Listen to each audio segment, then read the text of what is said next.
Good, good morning, Lisa. So, how's it going? Good. I don't know if TJ will be here. He may have had an IEP this morning too, because we are in God, the it is. season We IEPs. are in And that time of year.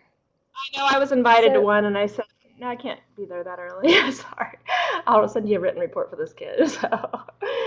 anyway. So, So, go ahead and yeah. give us an update. Where are you? Yeah, Okay, so we are in the middle of reading night, and the kids really they think it's very interesting. I hate to say, I just can't say enjoy reading it for night because it's such a tough read. The diction's not difficult, but yeah. it's the subject matter is really harsh. But I've only had one student who hasn't really enjoyed the subject matter. I lined them up in 3 by 3, all the way down to represent the cars that he had to take. The train cars going to Birkenau, and they had to scrunch together and get close. And then we talked about what it felt like, and who was claustrophobic, and for all those people who had to stand there for days and days and days. And if you had to go to the restroom, you just had to go there in your pants. And so I thought that visual was good for them. And Oh, so yeah. anyway, they've had a lot of journal writing they've been doing, and it has not been a problem getting them to read this. It's a good end of the year book because they've all bought into it. And so yeah, that has not been a problem. They've had some vocab quizzes, and lots of discussion. We talk about the children or the people who had to leave all of their belongings on the train. We talked about, have you ever had your luggage lost, or do you know anybody who, we had obviously the Washington, Illinois tornadoes that Mm-hmm. destroyed that town a few years ago. So we kind of talked about that, and what it feels like to lose everything like these people Mm-hmm. did, not only their belongings but their traditions and culture and all that. So anyway, so it's been Interesting. pretty good. Yeah. And So is that's there what we've been. anything from the web that you could bring in that maybe the kids could do a search or a find, or have you found any good resources to support the work in the book? I've been, well, teachers pay teachers is a good source. So, especially when you're teaching a new unit. But the United States Holocaust Museum website was really good. And so there was a web quest that went along with it that I bought, but I checked it out, some of the links didn't work. And I wanted the students just to look at the pictures and the timeline and spend about 20 minutes just looking at what interested them. And so sometimes I think that when you're just going in to fill in the answers, you don't really read, you're just looking for answers. Mm-hmm. So I decided that we would go with that. And so that seemed all right. So, Well, so one you yeah, we might did want to that. consider, yeah, one you might want to consider using that might also bring about the discussion that maybe TJ could lead is if you haven't seen Useless Eaters. It's a website of about how people with disabilities were treated during the Holocaust. And what I think Oh, is that's really fascinating is it talks about that all the sterilization and that killing people with disabilities actually came and they learned from the United States. wow. So what's it called? Which Useless cedars? useless eaters, like eating food, useless Oh, eaters. useless. Okay, okay.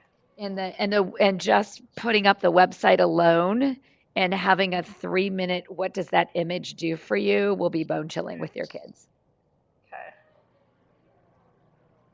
And it's a I think really it's a thoughtful site. It's a very thoughtful site. Okay, that's good. I think it helped that they saw the interview with Oprah first before reading because they heard his voice, and so I thought that was really good. So that worked out nicely. And I think it's for this. I think it's a perfect read for them because it's not too difficult. They're learning new vocabulary, lots of words that have to do with the Jewish tradition that I don't know as well. So we look them up together. So that's been good. And if I'm not sure how to pronounce it, then will go to dictionary.com and listen to it, so they can kind of see that I don't know everything, which is I think helpful for them. But I think that the topic is just kind of interesting to them. So Mhm. it's been good. I finished. with their papers. I'm finally getting the last of that back. I had some students who had to make 3 and 4 groups of revisions, and so because of that, I've got ideas for next year. For next year, I'm going to have 3 sites that they can use, and we will do the works cited together. So then that will be just so much better because I would give the paper back. I have a works cited for them to look at. So this is what it should look like. And they said, but mine looks like that. I said, no, look again. And they just won't see that it doesn't look like that. So we had to go through it. So we're just going to do that together. And then for the students who are really, really low and in writing, I'm going to have more of a fill-in-the-blank format for their paper. So I think for the structure, because some still don't get, that the 3 traits in the thesis have to go with the body paragraphs, and you have to give multiple examples. Overall, they've improved greatly. So, but after reading each paper 3 and 4 times, I'm done with that. So I got to do something, so I don't have to go crazy reading them quite that many times. And what is TJ's role, and what is the role of a co-assessing in this particular section of your work together? Okay, that's the one thing we need to work on because, he's assessed with the speeches, and I would have him, I would tell him for the speeches, okay, you're going to grade 1 and then I'll grade the next one, and it allows for more time to write comments, thoughtful comments, and then we can keep it going, because if you have to stop and write and then the students have to wait for you, so that doesn't work so well. But otherwise, he doesn't assess much. So I would like, he did with the vocab quizzes when we went around and gave him a word. But for the writing, and I don't know if he might not feel comfortable doing that, but I would like to see him spend a little more time. Not that I'm trying to get my work, give it to him so I don't have to do it, but to figure out his role in it, because I'm not really sure what his role in it is either. So how about if that's a goal for the next week, is how could everything you're doing in class, he have something to assess and you have something to assess? So for example, in a speech, why couldn't one of you assess the dictation, vocabulary, and the cadence of speech, and the other do eye contact, body posture, and content? Or it might be one that you can tell him that the challenge we gave you is to take everything and come up with 6 things, and each of you are going to do 3. Okay. And that way, then it's really clear that in the paper you're going to do what you said, the traits of the essay, and he's going to look at grammar and spelling, or he's going to look at the number of adjectives and adverbs. But I think that would be important to end the year with you both getting better at co-assessing, because I think that's kind of the final frontier you guys have to master, in my opinion. Right, because we haven't done much of that, and so just figuring that out would be good. So yeah, I'll have to think about that and what assignment would be good. We have, we're going to finish night, and then we are going to write a précis, which is just the 4 sentences. Hey, we're talking about you. No, that's okay. Sorry. That's okay. Writing the précis, so we could probably co-assess on that pretty easily. And then after that, we'll have the poetry unit and then some ACT. So anyway, we're talking about co-assessing. So Okay. just because I told them how, we've done some with The with projects. the projects and the speeches and the vocab quizzes. But Yep. then with the writing, I'm not sure what that looks like. Yeah, And I don't know how comfortable you feel with that too. So I don't know. I mean, it's definitely one of my weaker Mhm. suits. And then I don't know, having 2 different maybe styles of writing. Right, then that's because, tough. Yeah, it's But it hard would to be good for you to see how much they've improved too, Yeah, because yeah. it really is amazing. That's why I like to at least look at the grades, see the Mhm. corrections that they've done. So Yeah, so I was recommending, TJ, that maybe each assignment you guys finish up the year with, you come up with 6 things you guys want to look at, and 3 things you would look at, 3 things Lisa would look at. Like, you might go through the papers and see how many more adjectives they've used, and that there's correct punctuation or whatever. That might be a very basic skill, and Lisa then would be looking to assess a higher level, so you're both getting a chance. The other one you can do is do good cop, bad cop. and one of you can be the complimentary person on a paper and the other one can grade it, and then the next time you flip. So TJ grades it with his style, and Lisa, you write compliments, and then vice versa, so that you're both looking at the papers, but you're looking at them for different reasons that shouldn't add more time to grading, but should really enhance the feedback you're giving kids. Does that make sense? Yeah, that makes sense. I had one student from another class, and he wondered why I had so many marks on his paper that more compared to someone else's. And he, it was stylistic. And I said, well, I'm sure that I graded yours earlier in the evening, and his was later in the evening when I was tired. That would make the difference. That's how it goes. Well, and that's another strategy I've seen is, let's say there's 20 papers that TJ grades 10, you grade 10, and then you each switch one and kind of get a metric for how each other grades. Oh gosh, TJ, I think you were, way harder than I had planned, or wow, that was easier than I had thought it would be, so that you have that discussion. And I just think that would be the healthy thing to start next fall, kind of saying we both have a way of co-teaching, co-planning, co-instructing, and the co-assessing should make it easier. And my big challenge in assessment is try to never assess anything you can't do right there. So if it's 4 sentences, why wouldn't you each go around and grade those 4 sentences in front of the kids so they have the feedback there and you're not taking any papers home? Okay. What do you do in the room if we do for longer papers? So you actually, what I normally do with a longer paper is I'm going to come and pick one paragraph and I'm going to grade it, so you better make sure they're all 4 good. Okay. Because I'm only grading one, so you better treat them all equal, because you know what happens at the end of the paper, blah, blah, blah, blah, blah, done, okay? And you could say, I'm going to do the intro paragraph for all the kids with disabilities, because that may be all they got done.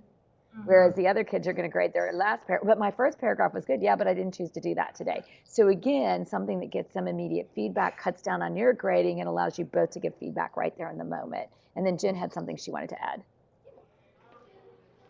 Yeah, what I wanted to add is something that I've seen some teachers do is they will have, kind of like Lisa was saying, a list of 6 things, and something that's easily accessible. So, we're looking for this, this, and this under each area. So you might be looking for, I'm looking for 5 adjectives, I'm looking for this, I'm looking for this. And then you each take the same paper, you each assess the same paper, and kind of like Lisa was saying, go back and forth with it and say, well, I saw this, and that will help you get more on the same page of assessing the papers together. That makes sense. And believe it or not, the point of co-assessing is so you do less instead of more, which sounds bizarre, because you're like, well, if we're both doing it, it's more work. But what you want to keep saying is, how do we do this in a way that's in the class? Now, will you still, Lisa, need to take home some long papers? Absolutely. And give them deep reads. But what you're really trying to do is give kids feedback immediately, because you and I both know kids who are poor writers get their paper back and go, yeah, whatever, versus, write a paragraph and correct it right now and give it back to me and I'll up your grade by 3 points. Oh, okay, now I've got some meaning to my assessment. So that might be a fun last part to kind of give you guys bless you, as a focus. That makes sense. Yeah, that's a good idea. Other things you guys want to know, I shared Useless Eaters, TJ. I think you'll find that site fascinating. It'll be a great way to bring in kids with disabilities. It's a site that shows what they did during the Holocaust to people with disabilities, and it's very gruesome and unpleasant. So I will just warn you right up front. It's a little hard stomach, so you'll want to think through what kids can handle. But again, because you're working with high school kids, I think it's appropriate. Other things you guys want to know, because I'm cognizant you guys have to go like in the next minute. Yeah. I'm missing out on half that. No, that's okay. Well, I will. As we get into the poetry, I'll kind of send to you what we have planned, and so maybe you can come up with some, because I think that's one area where I'm weak in teaching, partly because I don't enjoy it. Did we talk about doing the 6-word? Oh yeah, we're gonna write the transition. 6-word memoirs. 6-word memoirs. I have a book, and so we thought that would, if they wrote one, a 6-word memoir for Elie Wiesel, and then one for themselves. And then that'd be kind of a good transition to poetry. Yeah, so that would be kind of interesting. So here's something I just recently saw in a high school class. Once you write let's say we're classmates, all of us together. Once I write my memoir, I have to communicate to Jen what it means, and she has to perform my memoir. Oh, wow. Okay. So That's it's interesting, trying to take the perspective of the author, which kids don't do very well in their writing. And it was a great way to see kids actually trying to understand the author's intents of those 6 words and trying to perform that poem from the author's perspective. And the author then graded them on whether or not they represented their voice in the way they presented their poem. Does that make sense? Yeah, that makes sense. And one last thing, And how then did the it other go one, how did it go? What? at the conference? Did it go okay? And then we have to go because we have students that's here. Oh, yes, the presentation conference. Jen, that's yours. And then we'll let. Yeah. Yeah, so it went really well. I had at least 3 or 4 teachers come up to me and say, "Hey, can I do that next year?" Which was really kind of fun. But I talked to some high school teachers that are doing some first year of inclusion of students with disabilities into the classroom. So they were interested to hear how you guys had done and what had happened throughout the year for the 2 of you and how you both have grown so much as co-teachers throughout the year. But it was really exciting to be able to talk about what we've been doing all year, and there was a lot of buzz about it. A lot of people saying to me, "Oh, this is a really cool thing." So very exciting. We got to go because I have And, students. So. Thank you. and our summer goal is to make a YouTube sensation. So take care. Thanks. Bye. Okay, well, I'll flip an email about when we can meet next. We'll see you later. Sounds good. Thanks. Bye. All right. Thanks, Jen. I think that was great. As always.